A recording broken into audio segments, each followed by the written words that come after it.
This is Between Hook Sets. I'm Jason Walter from In Through the Outdoors with my partner in slime, Kurt Underhill from the Fishing Crew. Yeah, sorry, I'm a bit of a goofball. What's up, buddy? Not a whole heck of a lot. Honestly, I'm going right to the elephant in the room. The National Walleye Tour's got a situation going on, and ouchie. It's interesting to watch from the outside. I don't have an opinion on it right now. Not that it matters. You know, my personal opinion would be my opinion and my thought to myself. Not that anybody will care. You know, the only difference is I've been hanging around the National Walleye Tour the last few years. You know, not really close, but I'm at a couple of events, 2-3 events a year. So I talk to people. I know some of the anglers. I've heard some stories. I don't know what the truth is, but may the truth come out and may things get dealt with. That's the big thing. Let's get it out there transparent and stop all the rumors, and everybody can understand that something happened. It's not a secret. They posted a thing on their page, so it's definitely not a secret that something happened. I hope we get the whole truth. I'm afraid we might not, but I hope we get the whole truth. I'm getting a phone call. I mean, that's the only thing right for the sport. That's the only thing right for all the anglers involved is, the truth. And, I've said to a few people over the last couple of weeks of, walleye fishing wasn't on the map. Tournament fishing really wasn't on the map in most of the country. And after what happened at Lake Erie last year, it made national world news, so 90% of the world didn't know about tournament fishing, walleye tournament fishing, until that got brought out. Now, a lot of those guys probably went away. They saw the story, they saw the scandal, went away. But it's in a bigger presence now. And now we have the top level tour out there having controversy in it. And I'll leave it at that because, like I said, I've got my opinions. I've had a lot of conversations with people. It just hopefully they deal with it and they're transparent on how they deal with it. And that's what needs to happen, and keep professional tour or professional level fishing professional. I mean, it affects all the way down to my circuit. I mean, that whole stuff in Lake Erie last year. I mean, I don't know how many comments I got this year about weights and stuff like that. So it needs to come out, needs to be the truth out, and that's what needs to happen. Yeah, and that's coming from a tournament director. So, I'm listening to every word you say. I'm a radio guy. I tell stories. So I'm going to wait until the story is done and then decide whether I want to tell it or not. Because I don't want the walleye world to have bad press, although the truth needs to be told and people need to know about it and understand it. And it's unfortunate. We're going to have cheaters from now until the end of time. Yeah, we're going to have people that make mistakes from now to the end of time, and I get it. So with that, we want to get Bill in here, but I quickly want to say, how about John Hoyer? Are you kidding me? 39-pound bag last year to win on Lake Erie, and then a 39-pound bag on Devil's Lake to win, and then he becomes Angler of the Year as well. Congratulations to John. He's a great guy. I had a chance to talk to him for a little while there, but after he won, everybody was crowding around him, and I just got the heck out of there. Yeah. I mean, $202,000 taken home, winning Angler of the Year, 2 boats, the championship, and now he's out elk hunting. Yeah, well, lucky for him. I mean, that's what you do when you win the big bucks, and that's the way it goes. I've got a little fly flying around, so if I end up reaching up and trying to get something or knock my camera over, it's just because I'm swatting the fly. Yeah. So let's bring in Bill, because the Landcastle Summer Extravaganza is this weekend. Hey, Bill. Billy. Hey, guys. How are we doing? How's it going? Wonderful. Well, we're actually getting set up. I'm always the first one out here. I've got my booth way back in the corner, so I kind of set the guidelines on where all of the fish houses are going to set up, all the vendors are going to set up. So before you go into what this is, what is Landcastle Summer Extravaganza? Explain this to people that don't know. what it is, the concept came about that we always have all the ice fishing events in the winter. You know, we got the St. Paul Ice Fishing Show, Blaine Ice Fishing Show, Fargo, Sioux Falls. They're always in the winter months. Well, what Brandon actually designed, he says, let's do something in the summer, and towards the end of summer, beginning where it's starting to cool down. And what we'll do is people can get their fish houses out, open everything up, get all your bells and whistles working, you know, just to see if everything works. And if something doesn't work, we've got vendors here with all them products to buy. And we're going on our 7th year this year, and it's just getting bigger and bigger and bigger. So what was attendance last year, and what are you expecting this year? Last year's attendance was roughly 200 fish houses, probably, you know, because we have walk-ins also for the day, for Friday and Saturday. And we were looking at roughly 550, I think it was, just for walk-ins and people attending. It was, by far, it was a huge year last year. What do we We're have? looking at more than that this year. What kind of expectations you have for this year? We're looking at roughly, I want to say we're almost at 275, 300 coming in for camping. And what this event does, you bring your fish house out and you can camp in it for the weekend. We open the gates Thursday night. The vendor shows open Friday morning and Friday at 10 a.m. and you can camp for the weekend. We've got live music. We got a great band. Friday night is Slamabama. They're really good band. We've had this. I think this is their 3rd time back here. We've got Brian, you were here a couple years ago when they were here, weren't you?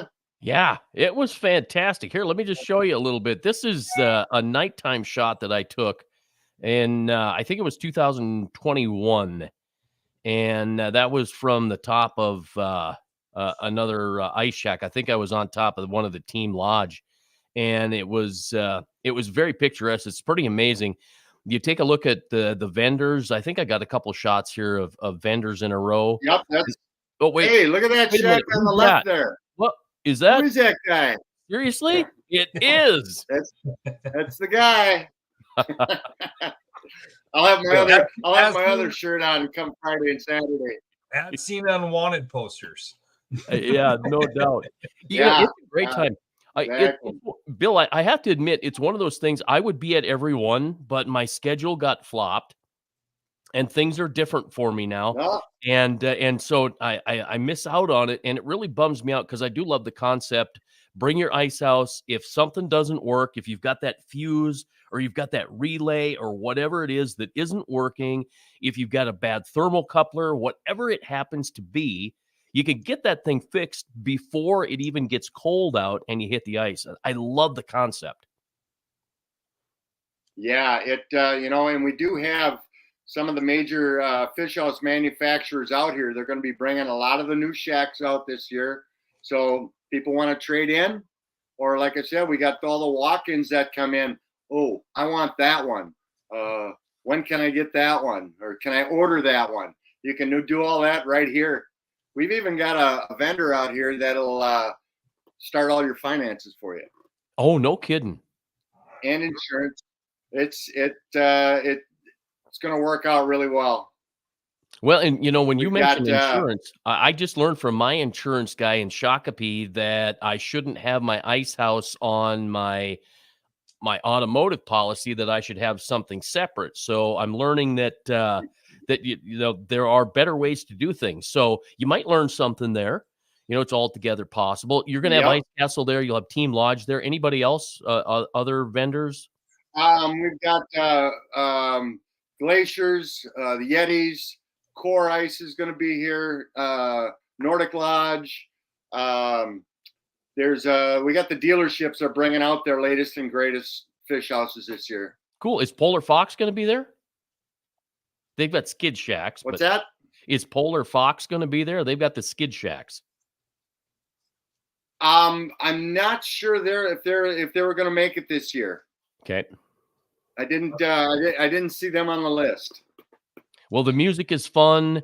If I remember right, didn't we all get together in a big group around a fire or something and just sit and BS and sip on a soda? Pits. Yeah. Yes, sir, we did. Yep, we were all around the bonfire pit listening to the bands. And one of the concepts this year, a lot of people talk about this event and they go, well, it's an event, you're camping, sure aren't getting a lot of fishing done. Well, we took care of that this year. Really? We got a trout pond. We got the trout pond coming out for the kids this year. Yep. It'd be a little warm to put night tack on top of that pond, though.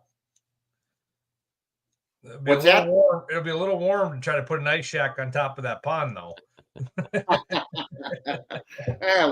Water's not quite hard enough yet. Well, but yeah, that was a huge one this year. Was the trout pond.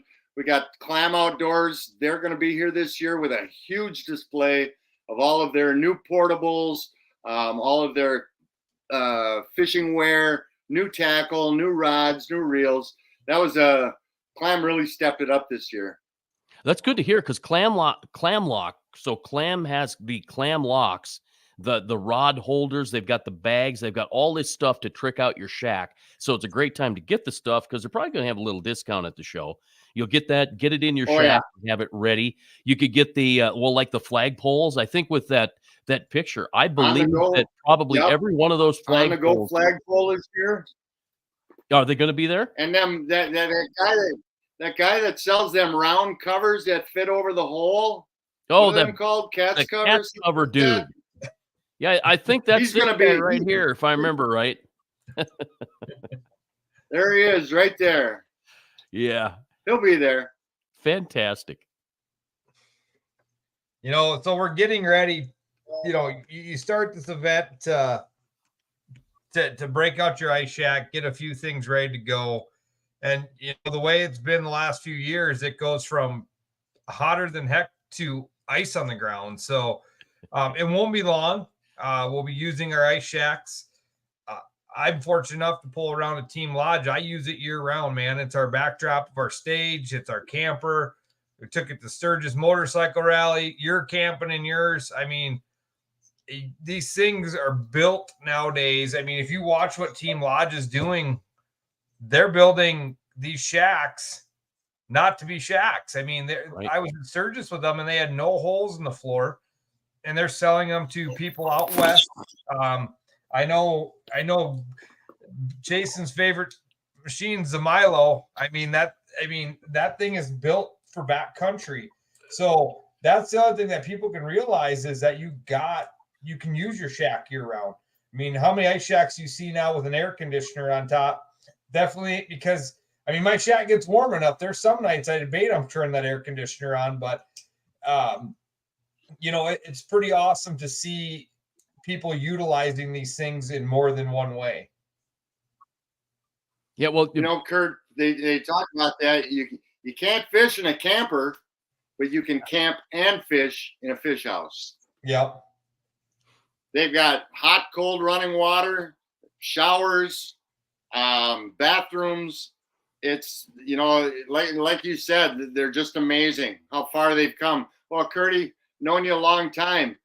When we first met, they were kind of bare bones, and now it's just amazing how far they've come. It's been fun to be around the industry and watch the transformation of the fish house world. I mean, Lodge has been around for a long time. Ice Castle's been around longer, and competition is great because it makes these guys make our lives kind of hard because they keep innovating and designing. And all the things. I remember when my dad was running Lodge and water was talked about, and he was freaking out back then. You can't have water in these things, and now these guys are building this water and all the things, and it's truly become a Four Seasons. That's Lodge's model. 4 seasons, a 4 seasons trailer. They're not even calling them ice shacks anymore. They're a 4 seasons trailer. and it's truly become that. How I about mean, the- we hauled ours to the rally, stayed in it in Sturgis. I know people watch that episode. We were talking to Tanner out there. I mean, this truly has become a 4 seasons event, and that's what's so cool about Landcastle. You know, right. it's something, you know, how many years do we go to Yelpout, Billy, and see, you know, 3, 4, 500,000 ice shacks on the lake. Now you guys are building that in a field. Right. We hold it on the Winstead Fairgrounds, where they hold Windstock, which is a huge country festival in Minnesota here, and we have got more land than we know what to do with. Isn't that the truth? They just announced Jason Aldean and Paul Swindell. Yeah, we barely use a little minute piece of this land out here, and we got a long ways to go. But it's like I said, it's a lot of fun. We got to get you out here some year, Curdy, you and Sherry. Is Maynard's Tackle going to be there? I don't think Dave could make it this year. Okay. That's always fun because he had some issues. All that tackle, right? You walk away with bags of stuff, and he had everything. Yeah, and he's a local guy right in Winstead here, so he surprised he didn't make it this year. You know, like you were talking, Kurt, the conversation you had your dad with the water. Well, how about on the shacks themselves on the frames? They're all hydraulic now. Remember that conversation? That'll never work. They're all hydraulic now. I mean, I went you from know, breaking hand you can still get them with the electric wrenches, but yeah, if you're not hydraulic, no, I don't want it. Yeah, I mean, honestly, I went from that makes it a lot easier. Cranking hand winches on those things, and if you gave me a hand winch one right now, I wouldn't even touch it. So let go of that handle. Yeah, I push a button, my shack goes up and down. It's so nice. It really, truly, they're evolving these things incredibly, just incredible. The evolution of these things, and you know, it's like anything. Technology. I mean, shoot, we have phones that have more power than my first computer had. You know, it's incredible. I'm going to get up there one of these years. I just got to get it planned in my schedule and to come up there and check that event out. So it's always the third weekend in September, right? You know, we used to have it the second weekend in September. We just moved it this year to this weekend, so it is the third. Give or take what happens in the scheduling, it's either going to be the second or third weekend in September, and obviously that's all well posted. Yeah. Okay. Awesome. Well, I'll tell you what, pretty exciting. There's still time for people to get tickets and to go. You know, obviously it's this Friday and Saturday, so if you have the opportunity to hang out on Friday, great. Yeah, you can come up for the day. It's $10 a person for the day. We've got a full barbecue set up. We've got a full pub set up. So we do got you can have your beer and your barbecued pork too. Oh, and it's good barbecued pork. If it's the same outfit that is, if they've got that steel container, they open it up. It is awesome. So if you're at all interested, check it out this week. Yeah. Awesome. So where can people find out more information about this? Like I said, it's not too late. Well, you've got it. Looks like you got it on the screen there. You can go to Landcastle Summerfest or Landcastle Summer Extravaganza.com, and everything is right there. I don't think Brandon has the dates listed for next year yet, but on that site, you'll be able to look at everybody that's going to be here as far as the vendors, vendors and sponsors. Well, right? Yes, Facebook page as well. Yes. So fantastic. Check it out. Go check out this cool event. It's something completely different. Nice September weekend, nice and cool. Weather looks great for you guys. it's going to be pretty cool to see what comes of it and see where it goes in the future. And Billy, you're a promoter of it. You've been helping with it for a few years with Brandon. It's kind of Brandon's baby brainchild. And you've been helping promote it over the years. And it's only growing. It's super cool to see where it's going. And it's been a lot of fun to sit back and watch. And I will have to make the trip up there one of these years. It's just scheduling gets tighter and tighter. I mean, just you could even set up a little booth, Curdy, for the crew. Yeah. Just might have to tell think people about what that. you're all about. Yeah. And if people are interested in getting information on vending spots for next year, I'm sure that's all on the website. And you can reach out. It's all on the website. Brandon. Yep.